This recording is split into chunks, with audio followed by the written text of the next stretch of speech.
All right, Revelation chapter 9, I think, is where we left off. Is that right? Anybody remember if that's right or not?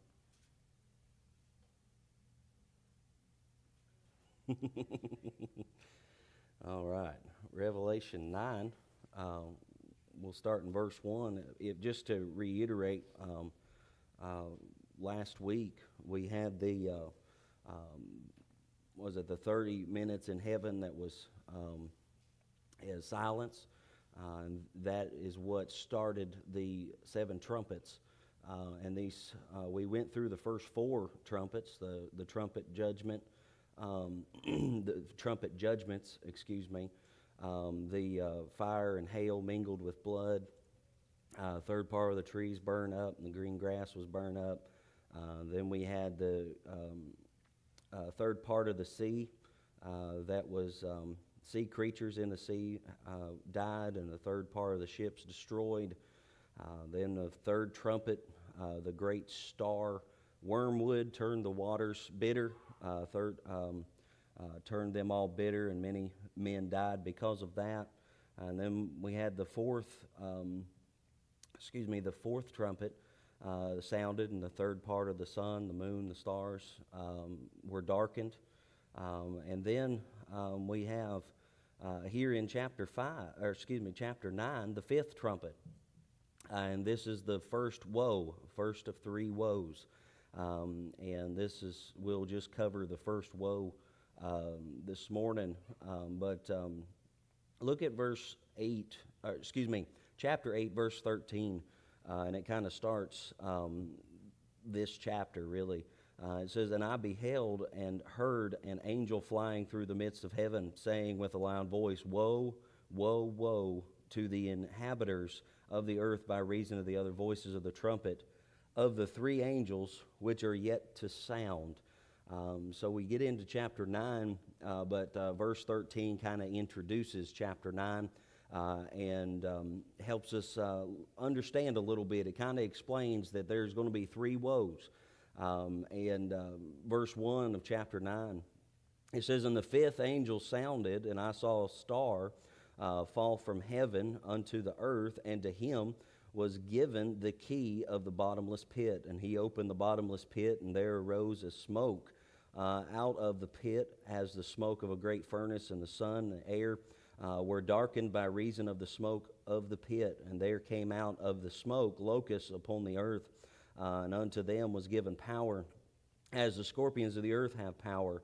And it was commanded them that they should not hurt the grass of the earth, neither any green thing, neither any tree, but only," notice this, "only those men which have not the seal of God in their foreheads." This is not the mark, this is the seal that we talked about.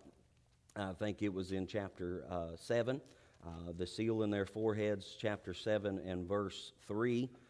It talks about the 144,000 and the Gentiles there, but the 144,000 specifically have the seal, and this is what is referring to in chapter 9, verse 4. But those men which have not the seal of God in their forehead. So these Jewish people that have the seal, the 144,000, that's a literal number. That's an actual number. That is not a symbolic number like the Jehovah's Witnesses think.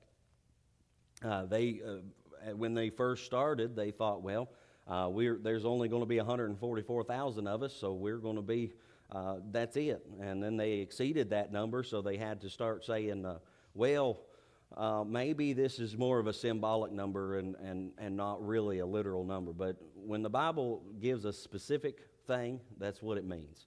And this is referring to the Jews, the Israelites. Verse 5.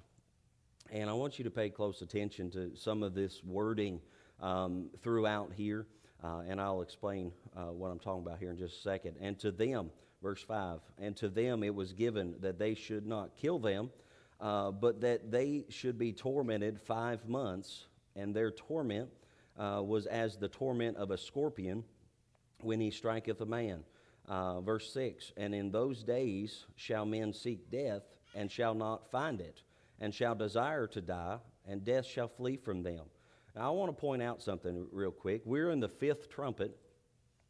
Verse 5 starts the torment where they would seek death, but death would flee from them. And it lasts for 5 months. Now, if you're familiar with any of the Bible numerics, I've hit and missed on those several times since we've been, studying through the Bible. The number 5 a lot of times is misinterpreted to be the number of grace because of GRACE, but that's not necessarily the case. Because whenever you study Bible numbers all the way through the Bible, especially in Genesis, you find that the number 5 is a representation of death. I believe it's in chapter 5 of Genesis. I'm going to double check this real quick. You find the first death, if I'm not mistaken. Let's see here. That's when Adam dies. So the first Adam dies. So it's not the first mention of death, but it is when the first Adam died. So we find that the number 5, even from the beginning, starts off the number 5 is the number of death. And all throughout the Bible, it's not just here in Revelation, not just there in Genesis, but it's all throughout the Bible. 5 is always represented with death. Now, when it comes to the church, even if 5 is representative of death, then it can have grace involved, but 5 is always a picture of death. The fifth angel sounds the fifth trumpet, the fifth verse, the 5 months, all of that is just some things I just can't overlook. But what are these? Let's go back to verse 1 and talk about the star that fell from heaven. Now, it says, "And the fifth angel sounded, and I saw a star fall from heaven unto the earth, and to him was given the key of the bottomless pit." Now, what is this star? Some people would like to think that this star is Lucifer. This star would be Satan himself, which he did have the keys of death at one point. He did have the keys of hell at one point, but when Jesus died on the cross and rose again, he took the keys of hell and death. So it cannot be Lucifer. Well, preacher, what about the verses in Isaiah or Ezekiel or Revelation chapter 12 that talk about, Lucifer getting kicked out of heaven? And I think it's Isaiah 14 that actually says, "And I saw thee when Satan fell, Lucifer fell from heaven as a star." Could that not be it? No, that can't be, because again, Jesus took the keys from him. And if you look here in verse 1, it says, "And to him was given the key of the bottomless pit." Well, does that mean that he has that key now? No, he still don't have that key. Will he have that key then? No, because he's going to be thrown in there, thrown into the bottomless pit one day. He can't have the key. So a lot of times whenever it talks about a star falling like this, in this instance, it is referring to an angel. So this is the fifth angel sounded, and I saw a star fall from heaven, and was given him a key, and to him was given the key of the bottomless pit. So this is an angel, but I don't believe that it is Lucifer. It says that he opened the bottomless pit, and there arose a smoke of the pit as the smoke of a great furnace, and the sun and the air were darkened by reason of the smoke of the pit. So we find here that this pit, it is referenced to be in the center of the earth all throughout the Bible. This pit is referring to hell.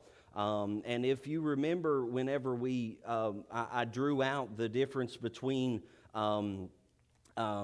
paradise and hell in the center of the earth, and how that there was a great abyss, a great gulf fixed, that is a bottomless pit that the Bible describes as being in the earth. Now, I can't explain all that. I'm not a geologist, but I do know what the Bible says, and it says that there's a bottomless pit there. I don't know how. I mean, you think it hit China, but anyway, spiritual things are different, mind you, than physical things. All right. So this is a literal place, but it is still spiritual, if you will. So it shows us that there is an opening somewhere on earth. Now that's scary. Think about it. Some people think that it's actually inside of the Great Pyramid of Giza. I don't know that. Some people think that it's, that big pit. I don't know what country it's in, but it's been burning for like 50 years, and I don't know if you've seen it online and stuff. It's really interesting. Some people think that's that. Some people think that whenever Jesus said, "And the gates of hell shall not prevail against thee," that he was referring to the literal gates of hell, which is referring to here. The gates of hell in that instance was actually a place where they had orgy worship, and it was literally demonic and satanic worship of some type of orgy with child sacrifice and all that. But anyway, that's not the case. Whereabouts is this opening to the bottomless pit on earth? I don't know. No man. I don't think any man knows. I don't think anyone could find it if they were looking. It's the same thing with astronauts going to outer space. I don't believe that they would ever be able to find or locate heaven because it's something that is in the spirit realm. It is not something that we can find, though it is near. So we find that it was closed off, and all the smoke was stayed in hell. Could you imagine how many people in this world that has died of smoke inhalation? How many firemen have had lifelong problems because of all of the smoke that they have inhaled? How many people have developed diseases because of all of the smoke inhalation because of a house fire? But the thing with a house fire is the smoke starts to escape. The thing with a bonfire or a fireplace is the smoke has a place to escape. But if the smoke doesn't have a place to escape, it's just going to build up and build up and build up. Now on earth here, it would eventually snuff out the fire. However, because it removes all the oxygen. However, this is a spiritual realm that doesn't have to have the oxygen. Now imagine this for a second. We know that people go to hell. And the torments of the flame, the darkness, the screaming is bad enough. Well, then you have the sulfur burning, which actually, when it is inhaled, it will burn the lining of your esophagus. It will start burning your lungs, and you will be burning from the outside, or you'll be burning on the outside. You'll be burning from the inside. It takes the oxygen, so you're suffocating. But then you have all of this mass amounts of smoke that is just completely devouring everything else. Some people, if they're around just a little bit of a cigarette, get a whiff of cigarette smoke, they start coughing, they start choking. If they get around a campfire or something like that, they immediately get choked up. And could you imagine somebody going to hell and having to deal with that? Now, the Bible says that the hell will never cease. It will never be snuffed out. It will never stop. It will be and go on for eternity. And so will everybody in hell.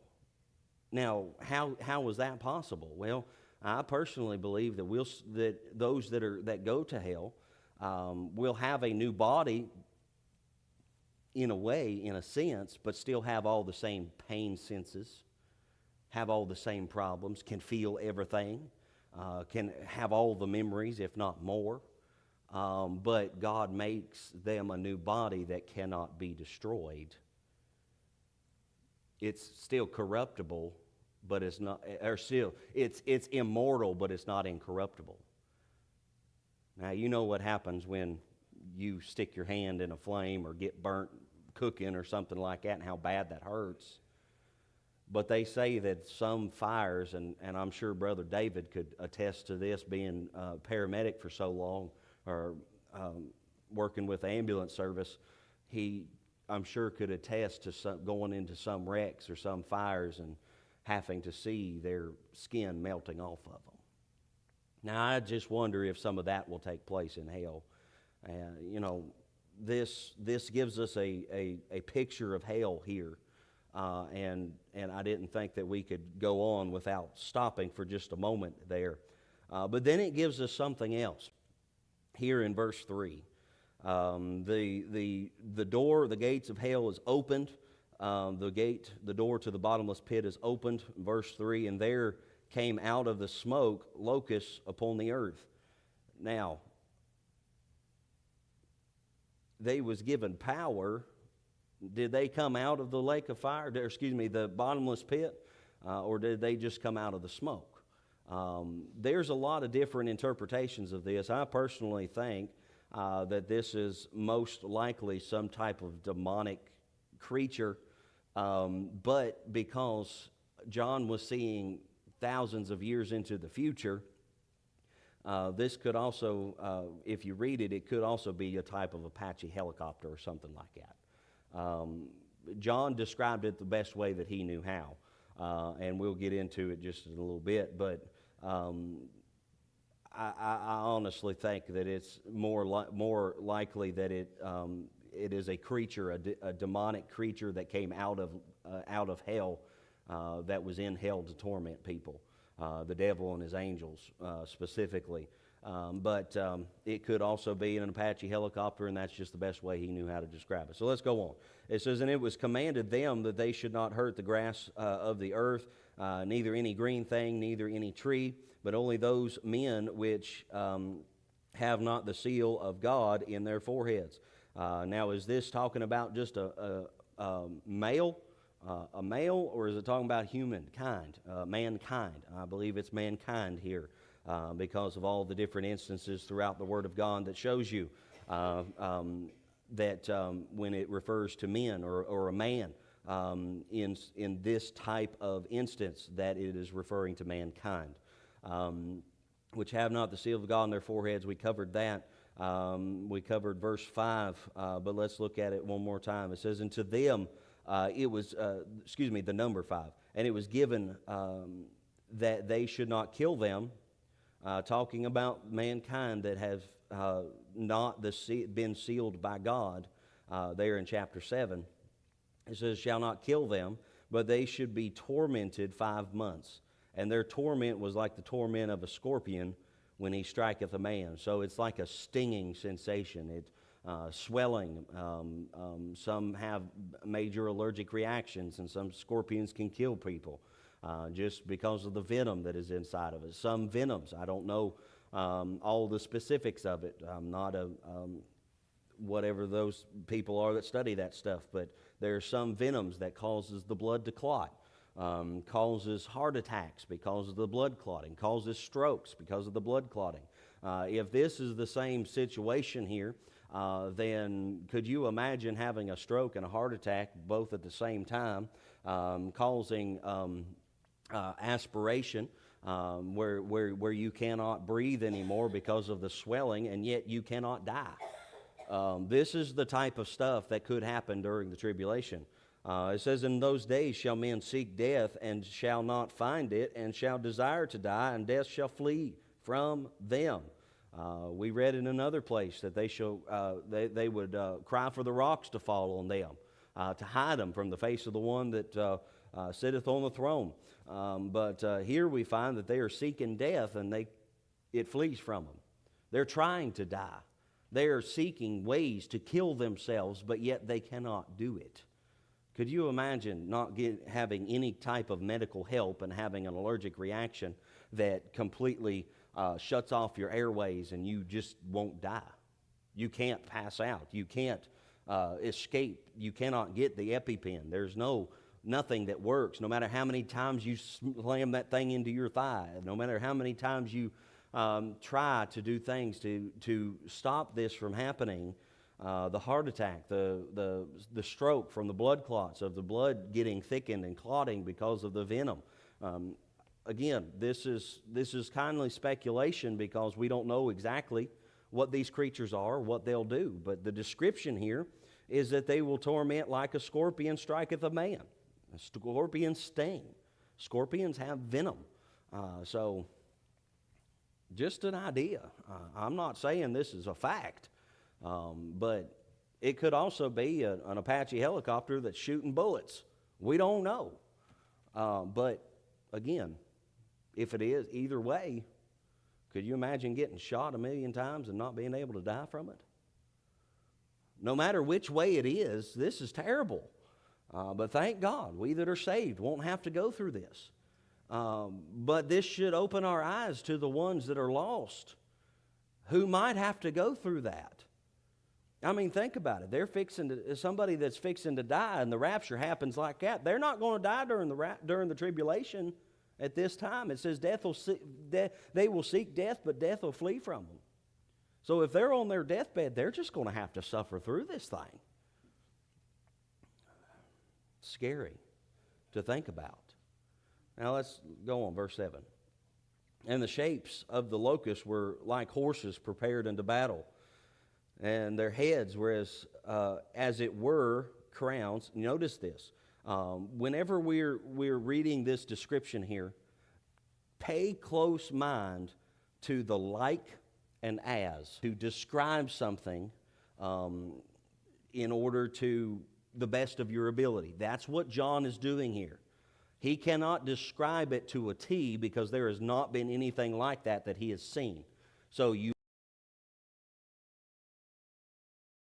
of what he's comparing it to, but it may not necessarily be just like this. Now, when I'm reading this and you're following along, I want you to think of a helicopter with guns on it as we crowns like gold. Golds reflect light. Gold reflects light. So what is on a helicopter? It is a windshield. Windshields reflect light. They also have lights on them. And their faces were as the face of men. If you look inside the window of the helicopter, what do you see? See what I'm saying? And they had hair like the hair of women. So maybe black. It was long, it was flowy, it was around it. And their teeth was as the teeth of lions. There are some helicopters that they actually paint teeth on them. Just saying. Verse 9. And they had breastplates, as it were the breastplates of iron. What are some helicopters made out of? Iron, steel, metal. He wouldn't, if they're made out of aluminum, then he wouldn't have known that. He would have just thought it was iron. It goes on, it says, and the sound of their wings. Notice this. The sound of their wings was the sound of chariots of many horses running into battle. What's a helicopter sound like? Could it be a helicopter? Could it be an Apache helicopter or a fighter helicopter of some sort? Yeah, it could. It is a very good possibility. But it could also just be a creature that is from the pits of hell. We don't know. All that is just speculation. Look at verse 10. It says, and they had tails like unto scorpions, and there were stings in their tails, and their power was to hurt men 5 months. So it had a tail like a scorpion. So could you imagine, just for example, if this was not a helicopter, Apache helicopter of some sort, if it wasn't, and this was a creature that had the face of a man, it was armor plated, had a tail, had wings that sounded like many chariots with horses running into battle, and teeth like lion's teeth, and all of this, how scary that would have been. I mean, this thing is wicked, just something out of a horror film. Anyway, verse 11, and they had a king over them, which is the angel of the bottomless pit. And we're going to take a little bit of time and do some cross-referencing here, but this other stuff, there wasn't a lot of cross-references to that we wanted to get into. But this king, which is the angel of the bottomless pit, whose name in the Hebrew tongue was Abaddon, but in the Greek tongue hath his name Apollyon. So let's look at, we'll go first to the book of Hebrews chapter 2, Hebrews 2 and 14. And we'll look at this Apollyon, Abaddon, this king over the locust. 2 and 14. Hebrews 2 and 14.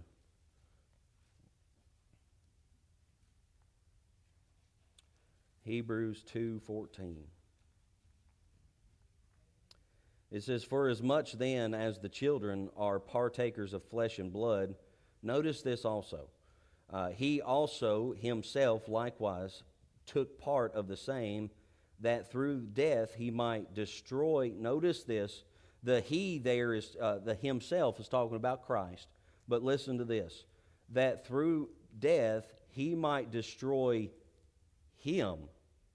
All right, the he is Christ, but the him, notice this, "that had the power of death," that is the devil. So what does this king over the locusts have? He was the king over them. He was able to destroy. Abaddon, Apollyon, means the destroyer. That is what the Abaddon in the Hebrew means. That's what the Greek in Apollyon means. The destroyer. He is the king over these. And the power of death, to destroy. This person, to destroy him that had the power of death, that is the devil. Let's go back into the Old Testament. Hold your place in Revelation, Isaiah chapter 14. Isaiah chapter 14, and while we're turning there, remember whenever we was going through chapter 5, and the Bible said that there was a picture of heaven, a picture of the throne with 4 beasts surrounding the throne, and there in Revelation 5, chapter 4 even, it said that they gave the description of those beasts being cherubims. But there was one other cherubim that was not mentioned, and we'll see that here in just a little bit. But Isaiah chapter 14, we'll read a few verses here. I want to show you a few things. In verse 12, Isaiah 14, verse 12, and this might be familiar to some of you that was here on Wednesday night that had while we was doing the study on angels. Look at verse 12 of Isaiah 14. It says, "How art thou fallen from heaven, O Lucifer, son of the morning? How art thou cut down to the ground, which didst weaken the nations? And for thou hast said in thine heart, I will ascend into heaven. I will exalt my throne above the stars of God." Notice the stars of God. Remember I said there was a star that fell from heaven and was given to him the key of the bottomless pit. This is what I was referring to, the stars of God, referring to heaven, referring to angels. Going on, it says, "I will sit also upon the mount of the congregation in the sides of the north. I will ascend," verse 14, "above the heights of the clouds. I will be like the Most High," talking about God. "Yet thou shalt be brought down to hell, to the sides of the pit. That they that see thee shall narrowly look upon thee, and consider thee, saying, Is this the man that made earth to tremble? And did shake kingdoms, that he made the world as a wilderness, and destroyed the cities thereof, that opened not the house of the prisoners." So we find here that when Satan was cast out of heaven, he was cast to the earth. He wasn't necessarily cast straight to hell, but because, as you know, one day he'll be cast into the lake of fire.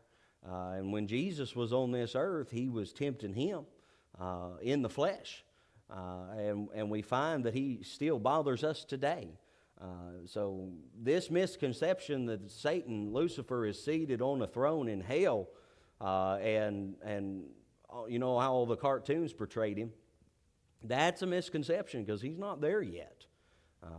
But anyway, he will be one day. Let's look at Ezekiel 28, just a few books over. Ezekiel 28, verse 12. I'll show you that he was a cherub. that he was the fifth cherub. And then we'll get back into those fives for just a second and then be done with this portion. Ezekiel 28, verse 12. Ezekiel 28, verse 12. It says, Son of man, take up a lamentation upon the king of Tyrus, and say unto him, Thus saith the Lord God, Thou sealest up the sum full of wisdom and perfect in beauty. Thou hast been in Eden, the garden of God. Who, if this is the Garden of Eden, like it sounds like, who else was in the Garden of Eden besides Adam and Eve and God? Satan himself. Every precious stone was thy covering, the sardius, the topaz, the the diamond, the beryl, the onyx, the jasper, the sapphire, the emerald, the carbuncle and gold. The workmanship of thy tabrets and thy pipes was prepared in thee in the day that thou wast created. You know what pipes and tabrets is talking about? Musical instruments. Lucifer had musical instruments built into his body as the creature, as the cherub. In verse 14 shows you that he was a cherubim. He was part of the cherubim. He was the fifth cherub. There's four that is pictured in the book of Revelation and in a different portion of Ezekiel. But here we find that he was the fifth cherub. So we see here that he was in heaven. He was the what do you call that? The conductor of the worship, the orchestra conductor. He was the one who led all of the music in heaven. And people say that there is not power in music, that music can't be spiritual positively or negatively. But anyway, look at verse 14. It says, Thou art the anointed cherub that covereth. That's pretty plain and simple. That shows that he was the fifth cherub, doesn't it? He was the fifth cherub, the anointed cherub that covereth, and I have set thee so. God was the one who set him as the anointed cherub that covereth. He was the anointed cherub because God placed him in that position. Upon the holy mount of God, and thou hast walked up and down in the midst of the stones of fire. Thou wast perfect in thy ways from the day that thou wast created, till iniquity was found in thee. But by the multitudes of thy merchandise, they have filled the midst of thee with violence, and thou hast sinned. Therefore I will cast thee as profane out of the mountain of God, and I will destroy thee, O covering cherub. Notice that again. From the midst of the stones of fire. So it shows that this lake of fire, hell, was designed for him because it was designed as fire. He stayed in the midst of the stones of fire. Now, I can't explain the stones of fire, but obviously, wherever the mount of God is or was, there was stones of fire, and that is where this cherub, Lucifer, liked to stay. He liked to be warm. All right? Verse 17, thine heart was lifted up because of thy beauty. Thou hast corrupted thy wisdom by reason of thy brightness. I will cast thee to the ground. I will lay thee before kings, that they may behold thee. Thou hast defiled thy sanctuaries by the multitude of thine iniquities, by the iniquity of thy traffic. Therefore will I bring forth a fire from the midst of thee. Notice this. It shall devour thee, and I will bring thee to ashes upon the earth in the sight of all them that behold thee. And they that know thee among the people shall be astonished at thee, and thou shalt be a terror, and never shalt thou be any more. Now, when it has wording like that, it is referring to his destruction. It is referring to him being cast into the lake of fire. But don't be fooled by some of these people that say the devil's already in hell and bound and chained and doesn't bother us. It's just our own sin nature. No, he's not. He's around. I have not seen him. You have not seen him. But he can change himself into the angel of light and come sit right in these pews. Don't be fooled by it. Don't be fooled. He can do that. Now, I said all that to say this. Turn back to Revelation chapter 9. Let's look at verse 5 through 11 one more time. And I want you to pay close attention to this. The fifth angel sounded. The fifth angel sounded the fifth trumpet. Verse 5 starts the torments, which in verse 6, men will seek death but cannot find it. And then we go down to verse 11, and this king over them, which is the angel of the bottomless pit. Lucifer was an angel. Lucifer was the anointed cherub. Lucifer is the king. Abaddon, the king. Apollyon, the destroyer. What does the Bible say in, 1 Peter 5 or somewhere around there? That he walketh about like a roaring lion, seeking whom he may... It's kind of similar to destroy, ain't it? So, this king over them is Lucifer himself, the angel, the cherub that covereth, the anointed cherub that had fallen. I hope that gives you a little bit more insight on this.